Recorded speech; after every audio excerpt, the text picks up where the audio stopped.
Prescott Valley, Arizona, June 2010. There are places in America where time seems to stall, where life moves at a pace so slow, so unremarkable, that you could blink and miss a decade. Prescott Valley was one of those places. A quiet desert town sitting between the red rock bluffs and the dry grasslands of northern Arizona. Nothing ever truly happened there. Until one day, something did. Something so chilling, it would haunt the town forever. James Easton wasn't famous. He wasn't rich, or powerful, or controversial. At 69 years old, he was a retired mechanic who drove a taxi during the day to keep busy and help out his youngest daughter, who had just started college.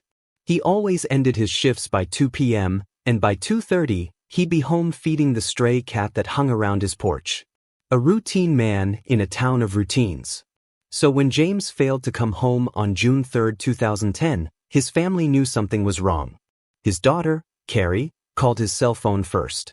No answer. Then she drove around the regular taxi stands he usually waited at. Nothing. By evening, the worry turned into dread. James had never vanished before. No stroke, no dementia. Just a man who was reliable to the point of boredom. The police weren't quick to react. To them, a missing cab driver wasn't necessarily an emergency. Maybe he's out late. Maybe he picked up a long fare, they said. That reasoning might have worked in Phoenix, but not here. People in Prescott Valley didn't just disappear. The next day, Carrie filed a missing person report. She handed the officer a photograph of James, a smiling man with sun-wrinkled eyes and thick white hair under his trucker cap. "He's never done this," she said. "Never." The officer took the report and told her they'd keep an eye out. But nothing happened. That weekend, Carrie and her brothers took matters into their own hands. They posted flyers around town, visited every local hospital, and drove to the edge of the reservation lands.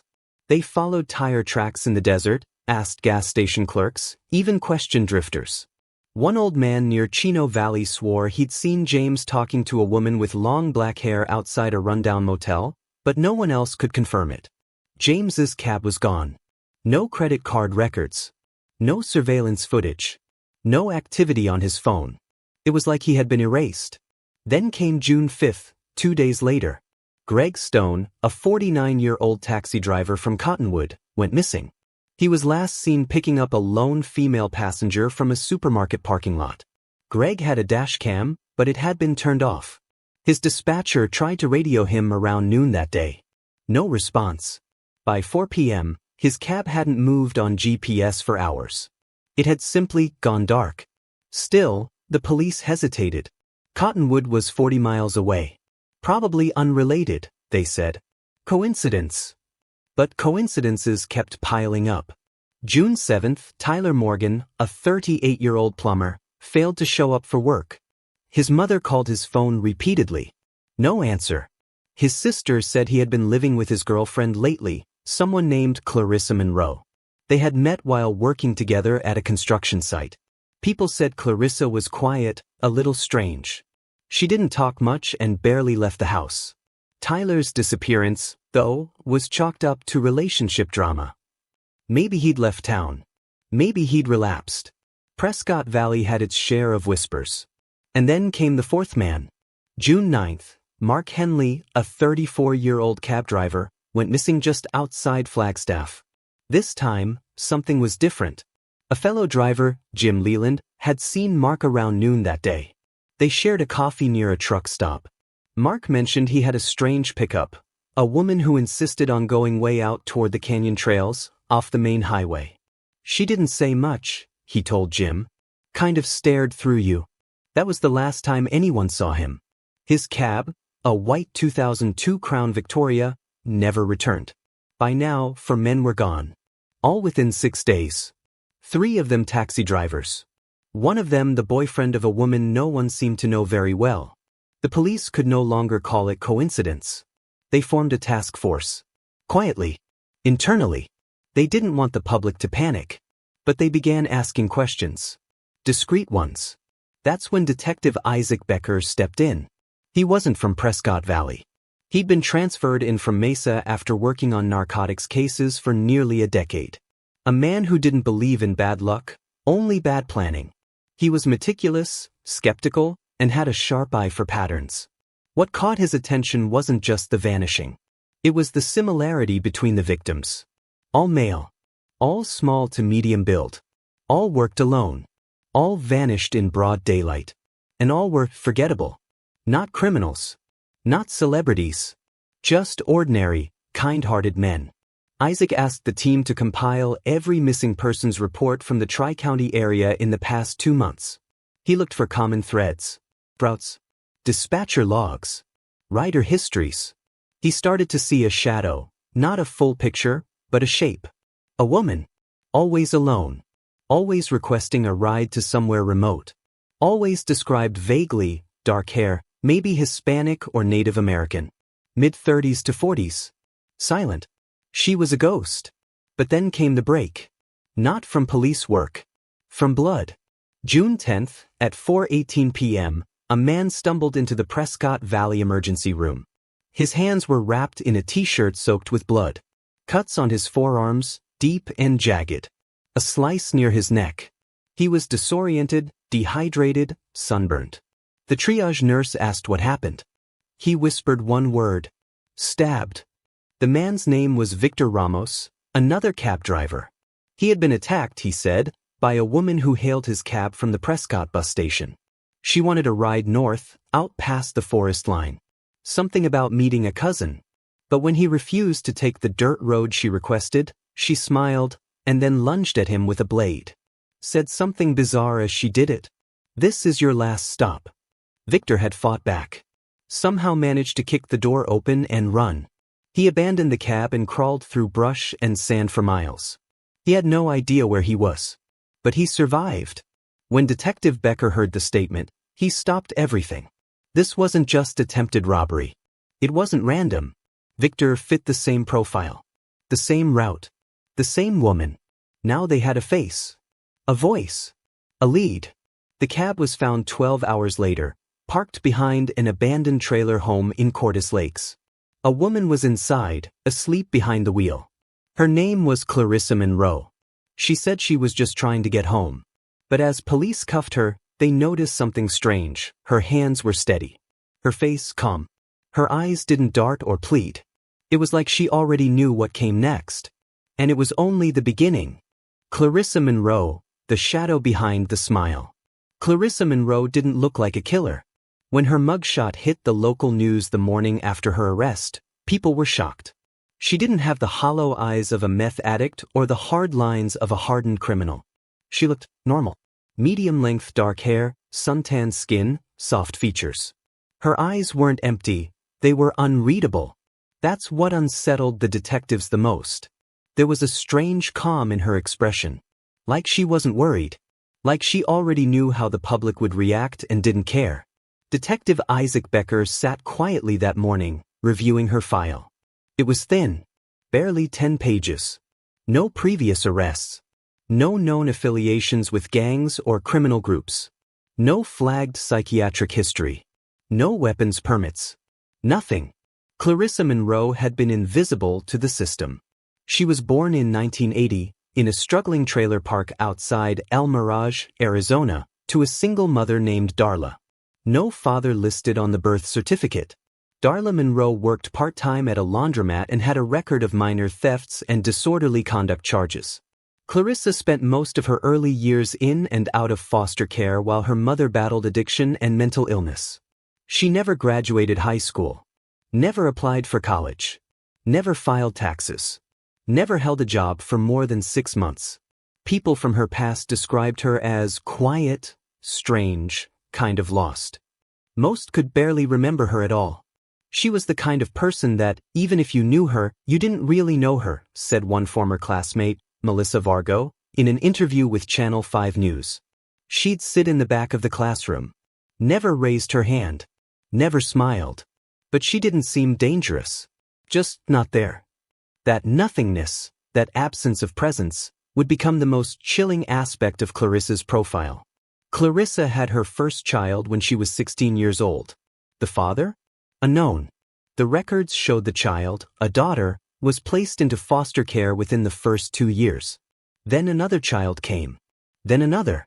By her early 20s, she had given birth to 6 children. All of them had eventually been removed by Child Protective Services for neglect due to unstable housing conditions. No reports of abuse. No signs of violence. Just neglect.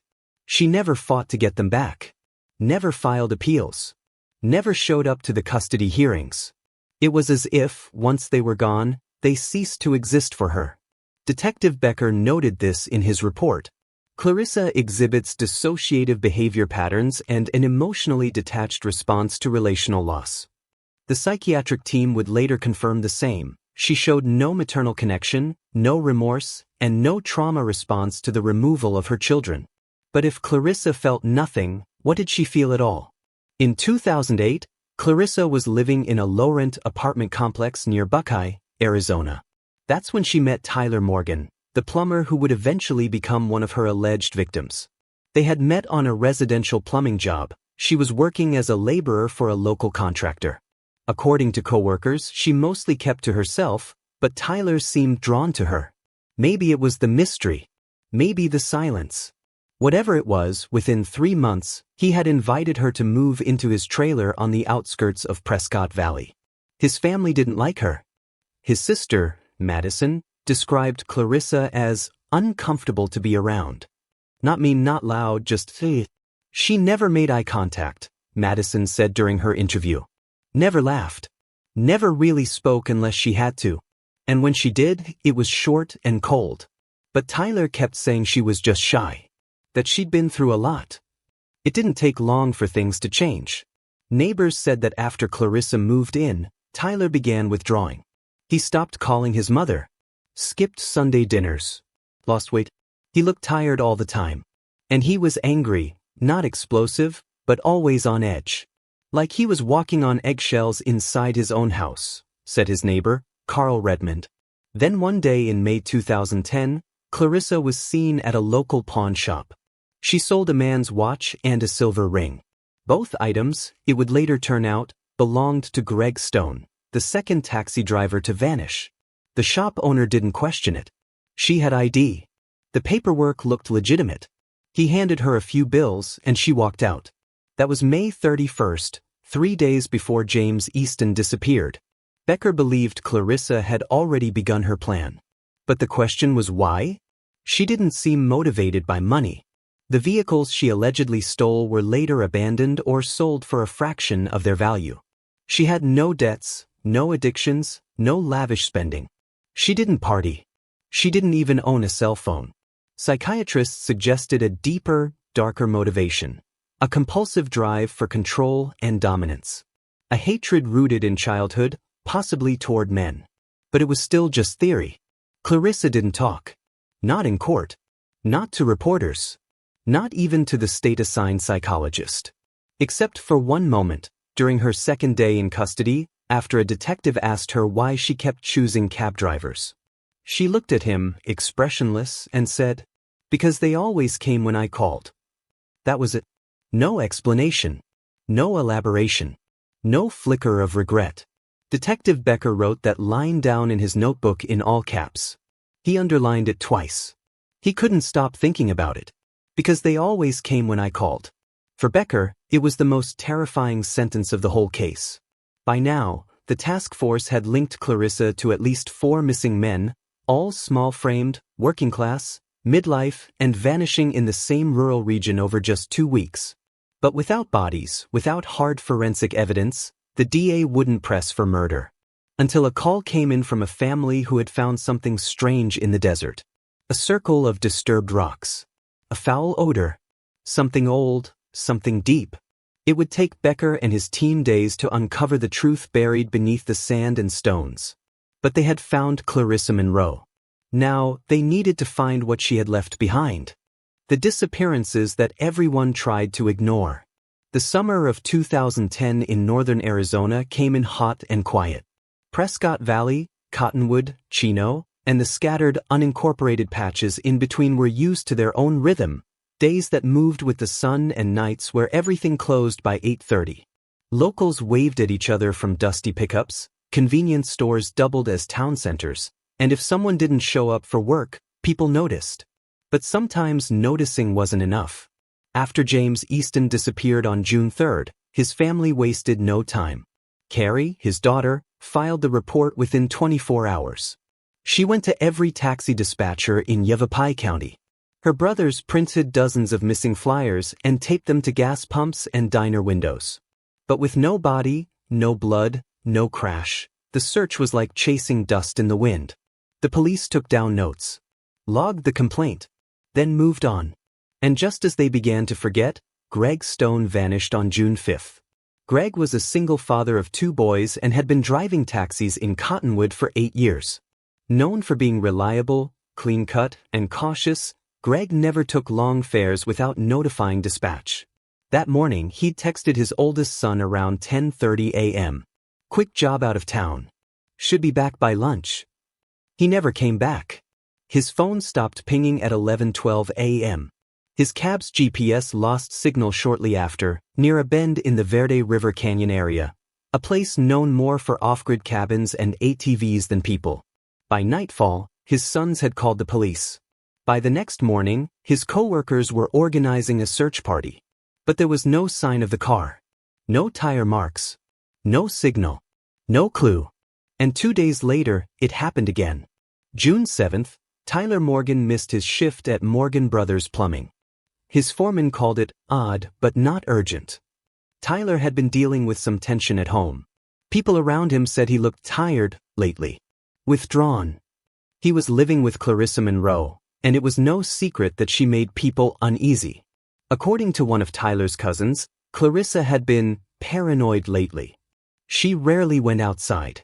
Refused to let Tyler take calls in front of her. Started asking questions about who he talked to, where he worked, why he was always late. Still, when he didn't show up for work, no one panicked. Not yet. Tyler's mom, Sandra, drove to his trailer that evening. The front door was locked. The blinds were closed. She knocked for 5 minutes. No answer. But she didn't see any signs of struggle. No blood. No broken window. Just silence. She would later tell detectives something strange. It was like the house had already decided he wasn't coming back. It wasn't until June 9th when Mark Henley, a 34-year-old cab driver from Flagstaff, disappeared under similar circumstances, that someone in law enforcement finally spoke up. It was a dispatcher named Doreen, who'd worked 20 years out of Sedona. She noticed the call logs, the shared routes, the similarities in passenger descriptions. She flagged the reports and handed them directly to Detective Isaac Becker. Becker sat alone in his office late that night, staring at a pinboard of 4 faces. Tyler. All male. All in their 30s to 60s. All of medium or small build. All worked jobs that involved isolation, no coworkers, no supervisors, no paper trail. Each disappearance occurred within a 50-mile radius of one another. Each man had interacted with a female passenger shortly before vanishing. And in every single case, the destination had been off-grid, remote, or near state forest lines. It was a pattern no one wanted to admit. Becker leaned back in his chair and exhaled. This wasn't a drug turf conflict. This wasn't a cartel dump site. This wasn't a kidnapping for ransom. Something else was going on. Something quieter, smarter, and far more deliberate. The families weren't waiting. Greg's sons had put out a $2,000 reward for any information. James's daughter was on every radio station in the county. Tyler's cousin hacked into his social media accounts, looking for clues. One message stood out. A private chat dated May 27th, 4 days before James went missing. She's scaring me. I don't know what's going on anymore. I think she's following me inside my own house. When the detective team obtained a warrant to search Tyler's trailer, they found nothing explosive. No blood. No weapons. No journal. But they found a burned phone in a metal toolbox. And a receipt for $900 in cash, deposited at a sketchy used car lot 40 miles south. The receipt had one line scribbled at the bottom. 1999 Toyota Corolla, white, no plates. The signature read, Clarissa M. By June 10th, news finally began to trickle out. Quietly. It started as rumors. Serial killer in Arizona. Cabs being hunted. Women luring drivers to the desert. The police denied it. The sheriff's office released a vague statement. There is no credible evidence of a linked criminal pattern at this time. They were wrong. That very afternoon, Victor Ramos, a fifth taxi driver, stumbled into an ER with stab wounds and a horror story that would break the case open. He was the only one to escape. And the only one who could say, without question, that the woman who had attacked him had no emotion, no hesitation, and no intention of letting him live. His report wasn't a theory. It was proof. After the task force arrested Clarissa Monroe, Becker pulled every unsolved missing person case from the past 5 years across 4 counties. He cross-referenced cab service records, pawn shop transactions, and vehicle sales. He found 2 more names that may have been victims. One of them was Lorenzo "Ren" Barks, who disappeared in 2009 after telling friends he had a date with a woman he met at a gas station. The other?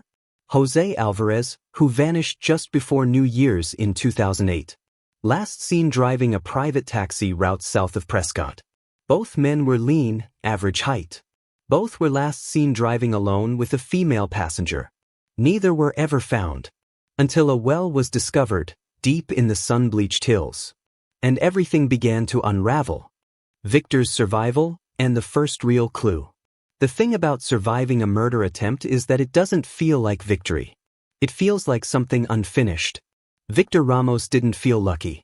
He felt dirty, broken, and unsure whether waking up the next morning would ever feel normal again. The scars on his neck weren't what kept him up at night. It was the memory of her eyes in the rearview mirror. That blankness. That absence of emotion.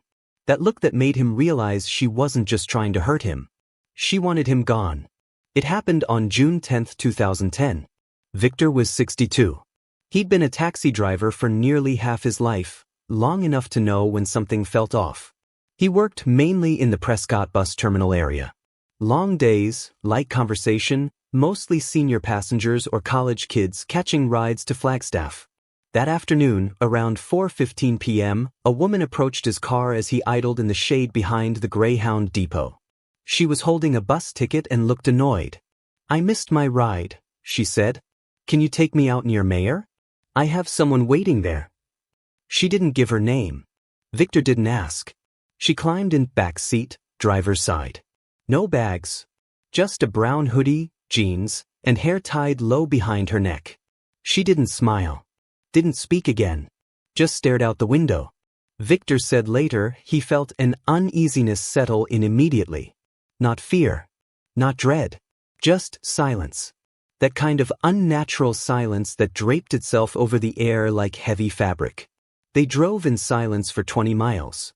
When they passed 2 parked highway patrol cars near a way station, she stiffened slightly. Not much. Just enough for Victor to notice. Then she said something strange. "They won't be there next time." Victor glanced at her through the mirror, unsure what she meant. But she didn't elaborate. As they approached the turnoff to Mayor, she told him to take a dirt road that veered off into the scrubland. Victor hesitated. "I don't go down trails," he said plainly. "Cab company rules." She didn't argue. Just nodded. "Pull over then." So he did.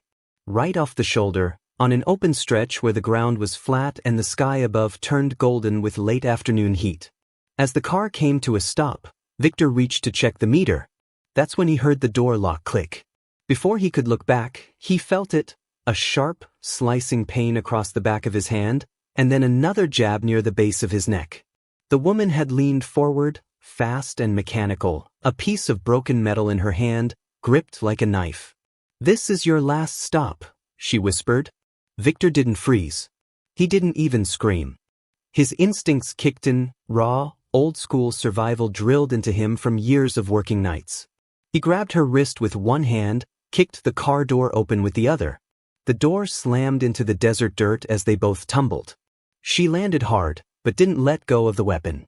He rolled, bleeding, and started running, stumbling through the tall, dry grass, his shirt torn, boots heavy. She didn't chase him. She just stood there watching. Victor would later describe her stare as disappointed. That was what haunted him. She wasn't angry. She wasn't startled. She looked let down. Like he had ruined something carefully planned. Victor walked for nearly 3 miles before he saw a road. A trucker picked him up around sunset and rushed him to the ER. By the time police arrived, Victor had already stitched together his statement with shocking clarity. She didn't blink when she cut me, he told them. It wasn't messy. She knew what she was doing. She didn't even breathe heavy. Detective Isaac Becker was brought in within the hour. When Victor described the woman, Becker's pulse changed. Late 30s to early 40s. Dark hair. Monotone voice. Wore a hoodie.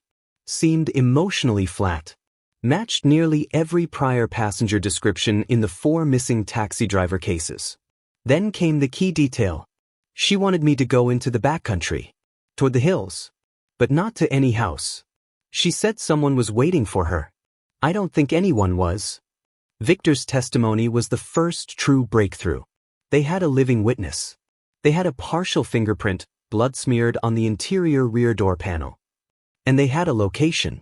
The car was found 12 hours later, ditched behind a rusted trailer on a ranch plot outside Cordis Lakes. No plates. The interior wiped, poorly. Dried blood still visible on the steering wheel and rear door handle. And sitting inside the cab, in the front passenger seat, was a woman. She had her eyes closed, head resting back. When officers drew weapons and surrounded the vehicle, she opened them slowly. No panic. No confusion. Just those same unreadable eyes. Are you Clarissa Monroe? They asked. She nodded. That was it. Back at the station, under fluorescent lights and behind mirrored glass, Clarissa remained calm. She didn't request a lawyer. She didn't ask questions. She just sat, hands folded, looking straight ahead.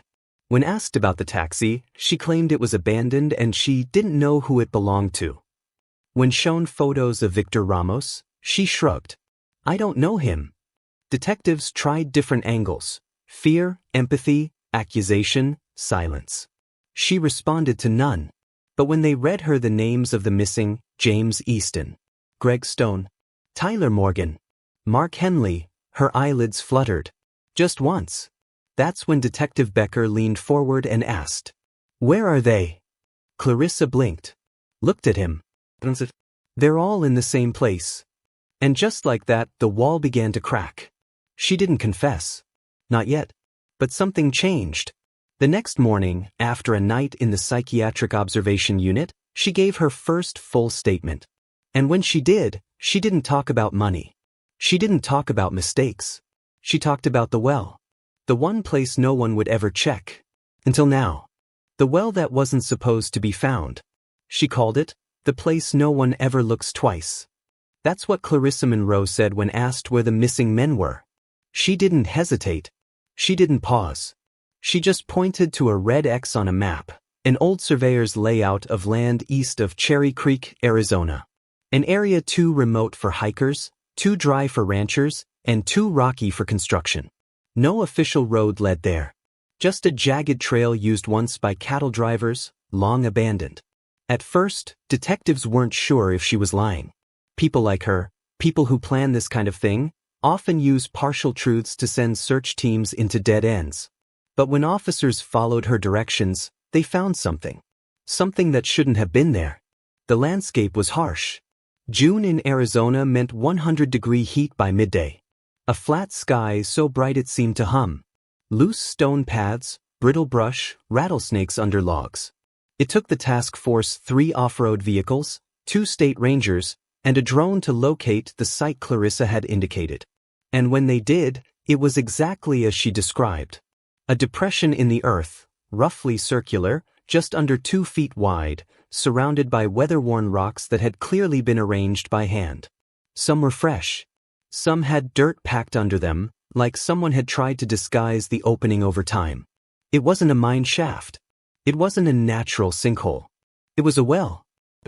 Unmarked. And terrifyingly narrow. From the top, you couldn't see a thing. Just black. One of the officers dropped a stone. No sound came back. They dropped another, this time with a clip-on light. It fell for 4, 5, 6 seconds. Then, a faint, hollow clink. That's when Detective Isaac Becker radioed in and ordered a full excavation response. He didn't say why. He didn't need to. Everyone at the scene felt it in their gut. Whatever was down there wasn't supposed to come back up. Over the next 48 hours, a team of forensic recovery specialists and well rescue contractors arrived from Phoenix. They lowered a reinforced camera down the shaft, tethered by 600 feet of fiber optic cable. At first, there was nothing. Just spinning blackness. Then the edge of something pale. A shape. Organic. Too large to be an animal. They kept lowering.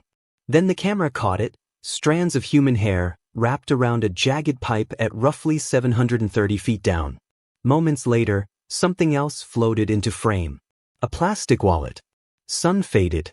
Torn. Still holding an ID card. Easton James R. D.O.B., March 11, 1941. The camera froze there for nearly 2 minutes. Silence blanketed the mobile command unit. Carrie Easton, watching via monitor at a separate feed location, put her hand to her mouth. She didn't cry. She just whispered, "That's him." No more theories. No more hoping he'd show up in Tucson or Flagstaff or anywhere but this. James Easton was gone. And he wasn't alone. Excavating a well over 2,000 feet deep wasn't a simple matter. It required vertical support systems, atmospheric monitoring, mechanical winches, and specialized lighting. The heat, the depth, and the narrow diameter made it nearly impossible for a human to descend. So they used a retrieval capsule, a steel tube about 14 inches wide, fitted with claw arms and a suction unit. It took 4 days. During that time, the perimeter was closed off. The FBI sent in 2 behavioral analysts. The local sheriff's department set up a quiet press blackout. No cameras. No headlines. No press releases. Not until the team knew exactly what they were dealing with. On the 3rd day, the first remains were lifted. A forearm, detached, still bearing a wristwatch. Serial number matched Greg Stone. On the 5th day, part of a spinal column wrapped in a torn blue polo shirt.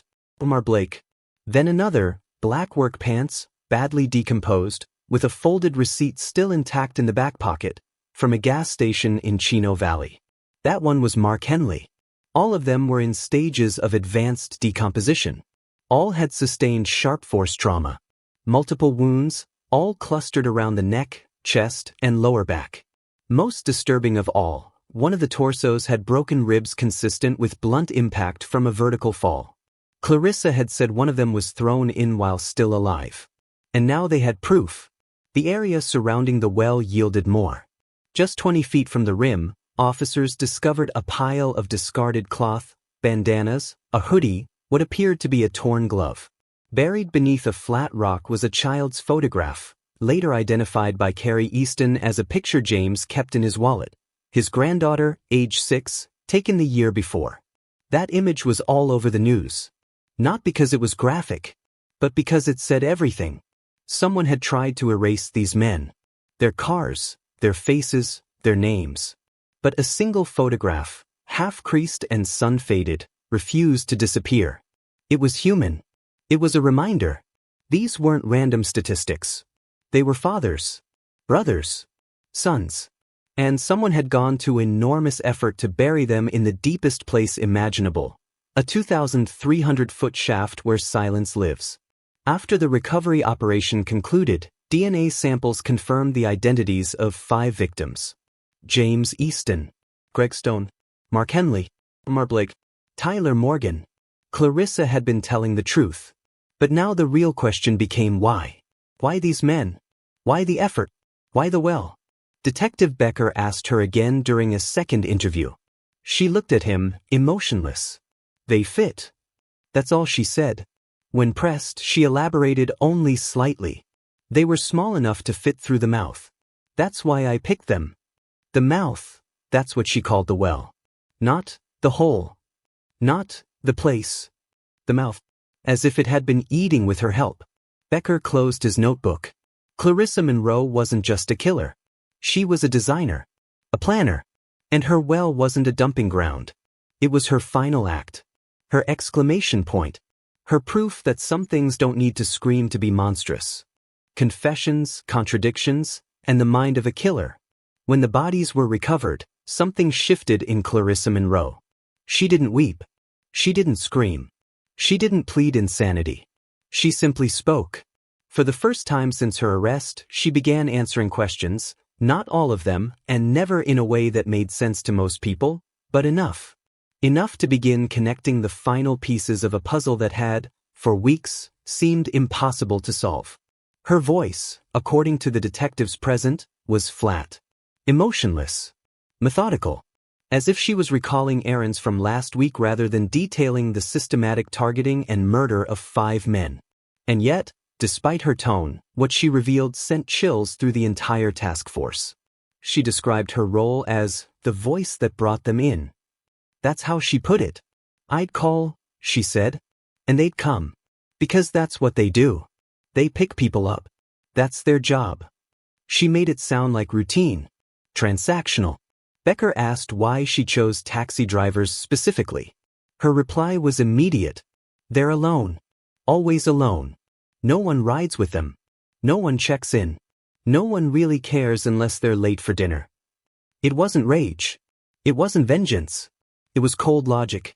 She claimed she never forced them. Never lied. She simply asked for a ride. They chose to say yes, she said. They always chose yes. When asked about the others involved, she finally named them.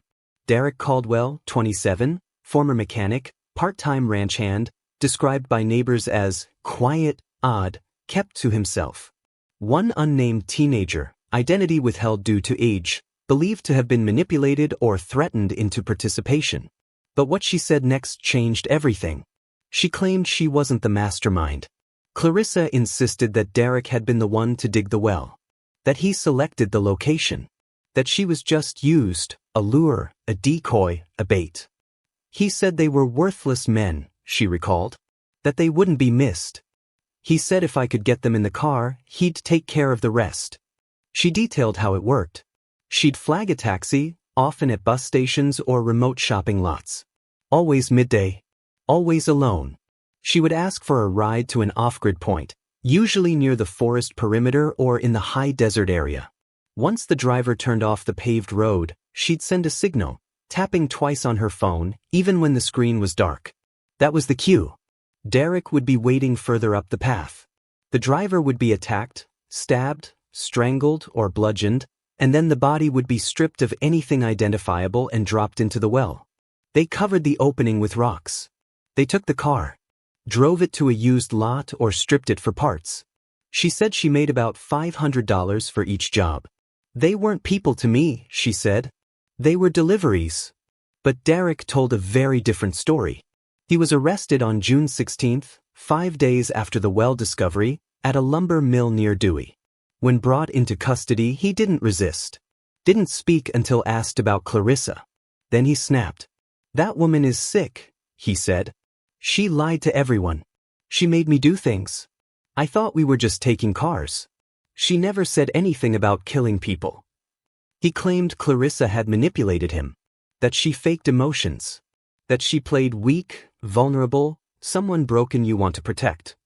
He described how she gradually introduced darker elements, first suggesting they scare drivers to rob them, then escalate. I didn't kill anyone, Derek said. I never even saw the well. But evidence said otherwise. His fingerprints were found on one of the recovered license plates. His phone had pinged near the well site on 2 of the known dates of disappearance. One of the watches pawned after James Easton's death was traced back to Derek's cousin's ID, borrowed by Derek a week before the murder. When presented with this, Derek broke down. He said nothing for 6 hours. Then asked for a pen. And wrote 2 words on a legal pad. She knew. Clarissa, upon hearing of Derek's confession, said only, "He always wanted to be forgiven. I never asked for that." To investigators, it was the clearest sign yet that Clarissa was in control. She didn't deflect. She didn't justify. She accepted her role. But never with remorse. Only ownership. She described each murder with clinical detail, how she observed patterns, selected victims, watched for weak routines. She said James Easton was too kind. That he talked about his cat during the ride. He made me almost stop, she admitted. When asked why she didn't, she answered, because the well was waiting. That's where it ends. Always. That phrase repeated several times. The well was waiting. Like it was a living thing. A partner. Some officers believed she had constructed a mythos around the well, turning it into a kind of symbolic erasure. A place to send the world's forgettable, the invisible, the disposable. And Clarissa had appointed herself judge and courier. By early July, both suspects were formally charged. Clarissa Monroe faced 5 counts of first-degree murder, armed robbery, conspiracy to commit murder, and unlawful disposal of human remains. Derek Caldwell was charged with 4 counts of second-degree murder as an accomplice, accessory after the fact, and conspiracy. The teenage accomplice remained under sealed investigation. No further public information was released. Clarissa was transferred to Perryville Women's Correctional Facility, where she remained in solitary pending trial. When reporters attempted to ask her questions as she was escorted from a courthouse side door, she paused. One reporter yelled, "Do you regret any of it?" She stopped walking, turned slightly. "If you saw what I saw in their eyes, you wouldn't ask that." And with that, she disappeared behind the metal doors. No tears. No apologies. Just silence. The same kind she left at the bottom of that well. Justice, silence, and the weight of forgotten lives. The courtroom was full, but the air was quiet. No sobs. No outbursts. Just the rustle of fabric, the creak of old wooden benches, and the dull thump of an air conditioner struggling against the Arizona heat. Reporters sat shoulder to shoulder with family members, detectives, and curious locals who'd followed every grim twist of the Clarissa Monroe case. Even before the verdict, everyone knew how it would end. The evidence was overwhelming. The recovered bodies, the pawn slips, the vehicle registrations, the testimonies, the surveillance logs. The witness who survived. The well. But this case had never been about proving what happened. It was about trying to understand why. And that no one could answer. Clarissa Monroe was brought in just after 9 a.m. She wore the same beige prison hoodie she'd been photographed in weeks earlier. No makeup. No expression. Her hair pulled back loosely, a few strands framing her temples. She sat at the defendant's table, hands folded neatly, as the charges were read out loud for the final time. 5 counts of first-degree murder. 4 counts of armed robbery. 1 count of conspiracy to commit murder. 1 count of unlawful disposal of human remains. She showed no visible reaction to any of it. The prosecutor presented his closing statement without flourish. He didn't need drama. The facts were brutal on their own. He spoke of premeditation, targeted pattern, and an emotional vacuum wrapped in a human face. But he paused, near the end, and added something different. She didn't just kill them, he said. She chose them. One by one. And when she was done, she erased them, not just from the world, but from the memory of it. She wanted them forgotten. We cannot let that happen. There was a stillness after he spoke. A kind that doesn't invite applause, only breath. Derek Caldwell, Clarissa's alleged accomplice, was tried separately and had already pleaded guilty to 4 counts of second-degree murder as an accessory, striking a deal to avoid life without parole. His courtroom was emptier. Less press. Less attention. But he cried during sentencing. Clarissa never did. When given her chance to speak, she stood briefly. "I don't have anything to say," she told the judge. "They're gone. That's all there is." She sat back down. The judge, a weathered man in his 60s named Judge Alton Reese, stared at her for a long moment before delivering the sentence. "Ms. Monroe," he said, "in nearly 3 decades on this bench, I have never encountered a defendant whose silence said more than their words. You have demonstrated no remorse, no fear, no acknowledgement of human life beyond your own calculations." He paused, then added, "I don't believe you acted out of madness. I believe you acted with purpose. And that makes you infinitely more dangerous." He sentenced Clarissa Monroe to 5 consecutive life terms without the possibility of parole. The courtroom remained silent. Not because it wasn't justice, but because justice, in this case, felt late. It had arrived after the desert heat, after the black pit of a well, after the lives of men who simply tried to do their jobs, and vanished into someone else's emptiness. Outside, reporters rushed to summarize the taxi well murders, as the media now called them. Some outlets dubbed Clarissa the Desert Widow. Others used harsher words. But among the families of the victims, there was no appetite for headlines. Carrie Easton, daughter of James, released a quiet statement through her attorney. "My father was kind. He didn't deserve to become a mystery. We thank the investigators, but we also ask everyone to remember the men, not the woman who took them away." She later planted a cross near the site of the well. No fanfare. No news crews. Just her husband, and her father's favorite hat hung gently from the top. It didn't erase what happened, but it marked the spot. A declaration that silence hadn't won completely. Years later, Detective Isaac Becker still kept a small item from the case. A single folded paper, recovered from Clarissa's room after her arrest. On one side, a map of northern Arizona, hand-drawn. On the other, a sentence in tiny, deliberate handwriting. "People like me don't make noise. That's why you never see us coming." Becker said he sometimes read it before starting new cases. Not out of fear, but as a reminder. A reminder that the worst crimes don't always look like monsters in the dark. Sometimes, they look like the quiet woman at the bus station. The lonely man who never talks.